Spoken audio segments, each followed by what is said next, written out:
Hello friends, આજે આપણે બહાર જેવો ટામેટાનો કેચઅપ ઘરે બનાવીશું અને આ કેચઅપમાં કોઈપણ જાતનો કલર, પ્રિઝર્વેટિવ કે થિકનિંગ એજન્ટનો ઉપયોગ કર્યા વગર એકદમ સરળતાથી ઘરે ટેસ્ટી કેચઅપ તૈયાર કરીશું।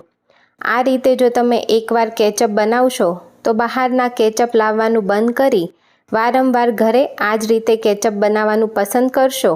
અને આ કેચઅપ ટેસ્ટી હોવાની સાથે હેલ્ધી પણ છે, કારણ કે આપણે તેમાં ખાંડ કે ગોળનો ઉપયોગ પણ નથી કર્યો। તો એકવાર જરૂરથી ટ્રાય કરજો। તો ટામેટાનો કેચઅપ બનાવવા અહીં મેં 1 કિલો એકદમ સરસ પાકેલા ટામેટાં લીધા છે। અને ટામેટાં પસંદ કરતી વખતે ટામેટું એકદમ સરસ આ રીતે લાલ હોય તેવું, અને તમે થોડું હલકું દબાવો ને તો બહુ કડક પણ નહીં અને સાવ નરમ પણ નહીં તેવા ટામેટાં લેવાના છે। ટામેટાને સરસ ધોઈ કોરા કરી લઈશું અને હવે તેને મોટા ટુકડામાં કાપી લઈશું। ટામેટાં અત્યારે મેં જે નોર્મલ આવે એ જ લીધા છે।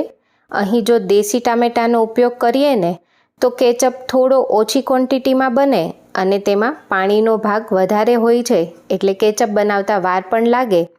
તો આ રીતના હાઇબ્રિડ ટામેટાં જ લેવાના કેચઅપ બનાવતી વખતે।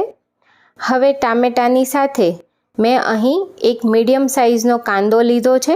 કાંદાને પણ મોટો સમારી લઈશું। અત્યારે કાંદા લસણ નાખીને કેચઅપ બનાવીએ છીએ। જો તમારે કાંદા લસણ ના નાખવા હોય તો અવોઇડ પણ કરી શકાય છે। હવે અત્યારે એક કુકર લીધું છે। ગેસ ચાલુ કરીને તેમાં બધા કાપેલા ટામેટાં એડ કરી દઈશું। હવે કેચઅપને ઇન્ડિયન ફ્લેવર આપવા અહીં થોડા ખડા મસાલા લીધા છે, જેમાં 4 લવિંગ, 6 થી 7 મરી અને એક મોટો ટુકડો તજનો લીધો છે। અત્યારે ખડા મસાલા હું આમનમ જ નાખી રહી છું। જો તમારે પોટલી બનાવીને નાખવું હોય તો મલના કપડામાં ખડા મસાલાને બાંધીને એડ કરી શકાય છે। સાથે તેમાં કાંદો અને સાથે 10 થી 12 કળી જેટલું લસણ, ગ્રામમાં આ 10 ગ્રામ જેટલું લસણ છે, અને સાથે 1 ઇંચ જેટલો મોટો આદુનો ટુકડો, આદુ પણ 10 ગ્રામ જેટલું લીધું છે।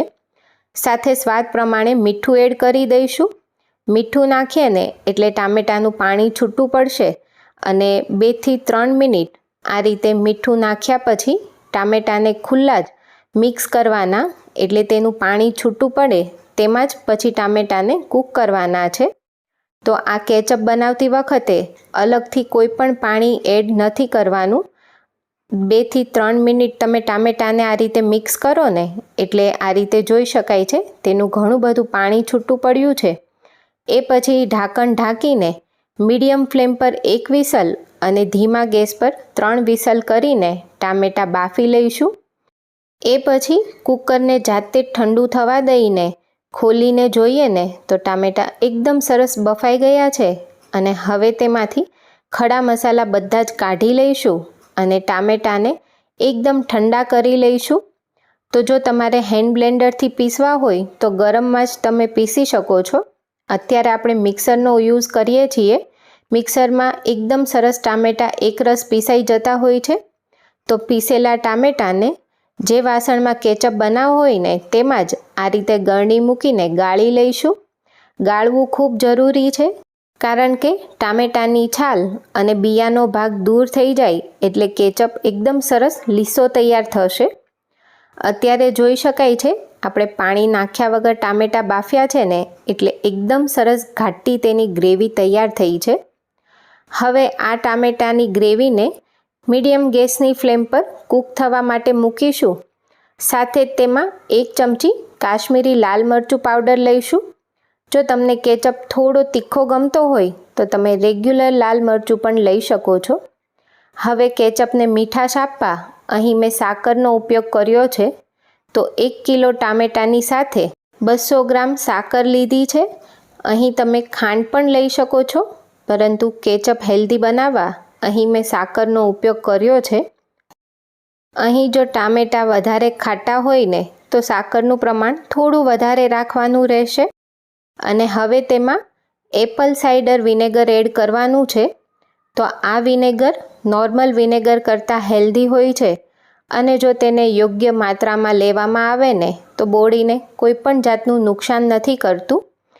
તો કેચઅપની શેલ્ફ લાઈફ વધારવા માટે તેમાં વિનેગર એડ કરવામાં આવતું હોય છે અને તેનાથી કેચઅપનો ટેસ્ટ પણ સરસ આવે છે. તો અત્યારે મેં 5 કપ જેટલું એપલ સાઇડર વિનેગર લીધું છે. વિનેગર ચોક્કસથી એડ કરવાનું, તો જ તમે કેચઅપને લાંબો સમય સાચવી શકશો. હવે બધી વસ્તુને મિક્સ કરીશું અને મીડિયમ ફ્લેમ પર કેચઅપને કૂક કરવાનો છે. સતત તેને ચલાવવાની બિલકુલ જરૂર નથી. તમે ઘરના રેગ્યુલર કામ કરતાં પણ સાઈડમાં કેચઅપ કૂક કરી શકો છો. એકદમ સરળતાથી બની જશે. તો અત્યારે લગભગ 10 મિનિટ જેવો સમય થયો છે અને આપણે કેચઅપને ચેક કરીએ ને તો થોડો કેચઅપ આ રીતે પ્લેટમાં લઈને પ્લેટને થોડી ત્રાંસી કરવાની, તો જોઈ શકાય છે અત્યારે કેચઅપમાં પાણીનો ભાગ પણ દેખાઈ રહ્યો છે અને એકદમ સરળતાથી તે રેલાઈ રહ્યો છે. મતલબ હજુ કેચઅપને 10 મિનિટ કૂક કરીશું. તો 10 મિનિટ કૂક કર્યા પછી તેને ફરીવાર ચેક કરીએ ને તો અત્યારે તમે જોઈ શકો છો કેચઅપનો કલર અને તેની થિકનેસ એકદમ ચેન્જ થઈ ગયા છે. તેમાંથી બિલકુલ પાણી નથી નીકળી રહ્યું અને તે રેલાતો પણ નથી. મતલબ કેચઅપ એકદમ સરસ તૈયાર છે. તો ગેસ બંધ કરીને કેચઅપને ઠંડો કરી લઈશું. અત્યારે જોઈ શકાય છે કે કેચઅપમાં કોઈ પણ કલર એડ કર્યા વગર પણ તેનો કલર એકદમ બહાર જેવો આવ્યો છે અને ટેસ્ટ બહારના કેચઅપ કરતાં પણ વધારે સારો તૈયાર થાય છે. તો જો ઘરે ઓછા ખર્ચે અને સરળતાથી કેચઅપ આ રીતે બનતો હોય ને તો ચોક્કસથી બનાવવો જોઈએ. અને આ કેચઅપ ઠંડો થયા પછી થોડો વધારે થીક થઈ જશે. એ પછી તેને એરટાઇટ કન્ટેનરમાં ભરીને 2 થી 3 મહિના સુધી તમે ફ્રીઝમાં સ્ટોર કરીને ખાઈ શકો છો. તો એકવાર જરૂરથી આ રીતે બનાવજો અને મને કમેન્ટમાં જણાવજો તમને આજની રેસીપી કેવી લાગી.